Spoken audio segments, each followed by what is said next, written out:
Viidiyoo kana keessatti suura tokko kanarraa gara kanaatti, kanarraa immoo gara kanaatti akkamittiin jijjiiruu dandeenya kan jedhu wal wajjin ittiin ilaalla.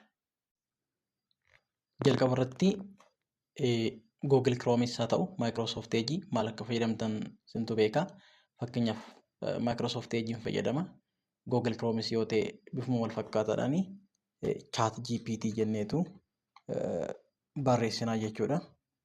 Chat GPT akkaataa kanatti yeroo dhufu Chat GPT yookaan OpenAI kan jedhu kanarratti kilikii goona. Erga akkas gooneeti akkaataa kanaatiin nuuf dhufa.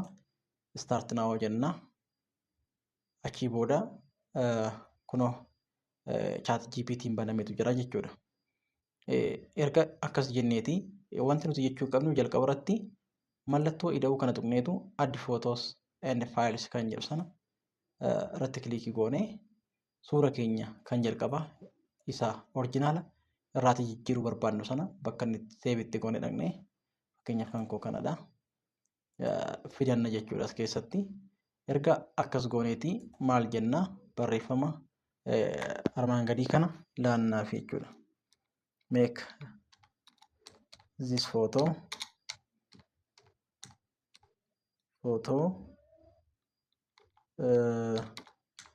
into maal nuun jedha processing image jedha. Kunoo fakkiin keenya kana fakkaataa jedhee akkaataa kanaatiin piikcharii keenya nu uumeera jechuudha. Kunoo kana fakkaata. Sabuudha dhumarratti daawunlood jennee iddoo kanarratti kilikii yoo goone suurri keenya nuu bu'eeraa jechuudha.